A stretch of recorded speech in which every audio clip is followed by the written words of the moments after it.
My name is Georgiy Kasianov. I'm working at the Institute of History of Ukraine, and I also work as a director of Institute for Education Development, a non-governmental organization in Kyiv, Ukraine.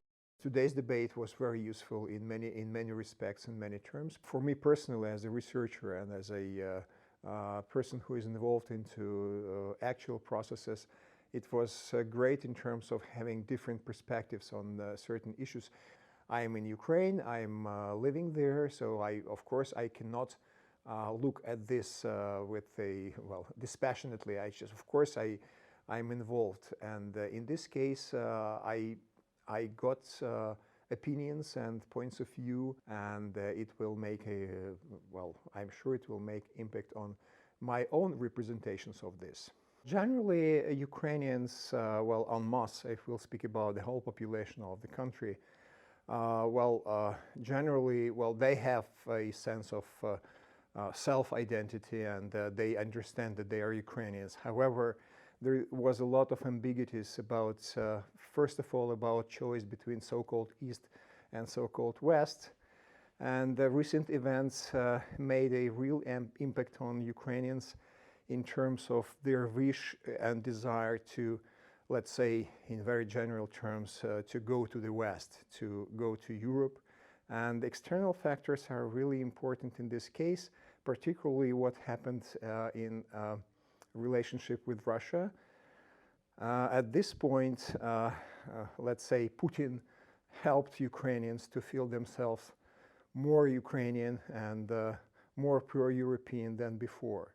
So in this case, Putin can be awarded as a person who activated the process of Ukrainian nation identity building.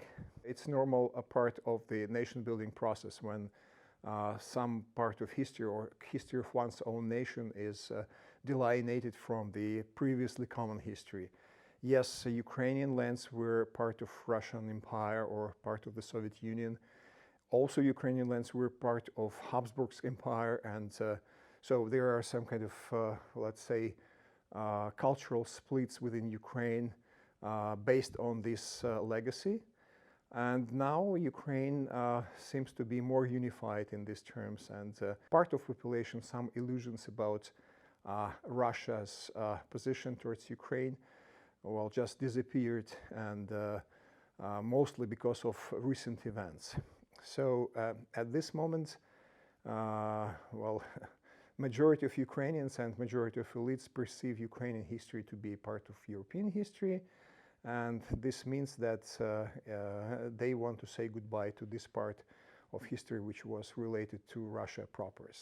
Russia itself and Russian elites, cultural and political elites, I would say in majority of them, still perceive Ukraine to be a part of Russian proper, and this is the major problem for Russia to understand that Ukrainians are different. You know, it's a part of a tradition of Russian political elites to consider Ukrainian identity as a kind of a natural creation of external forces.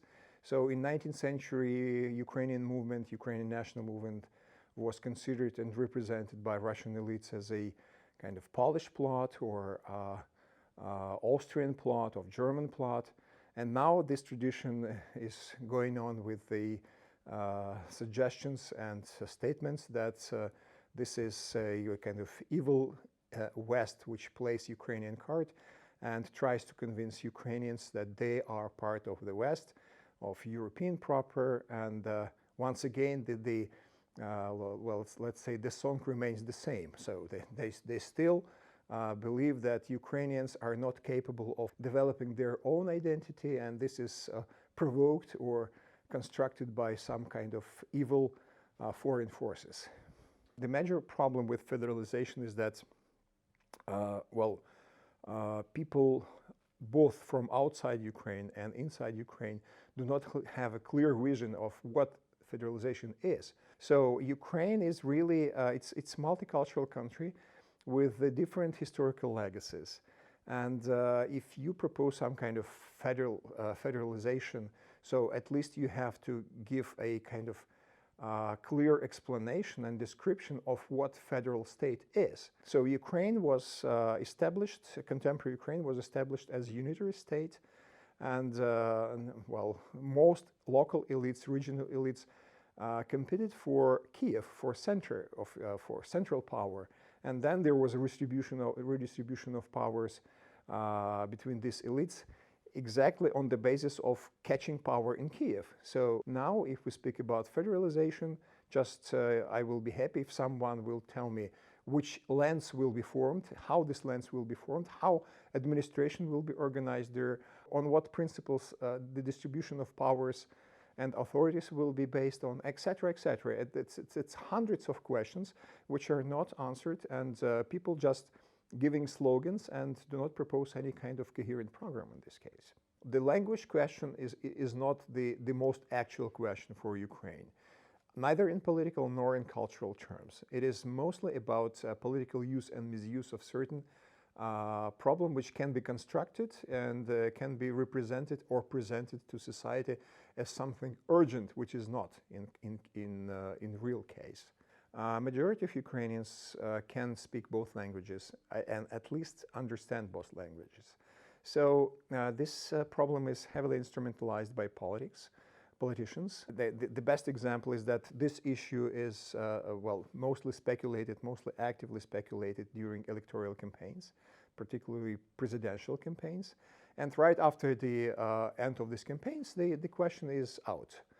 So at personal level, of course, we have the east of Ukraine is mostly populated by Russian speakers, and central Ukraine and part of southern Ukraine and, of course, western Ukraine populated mostly by Ukrainian speakers.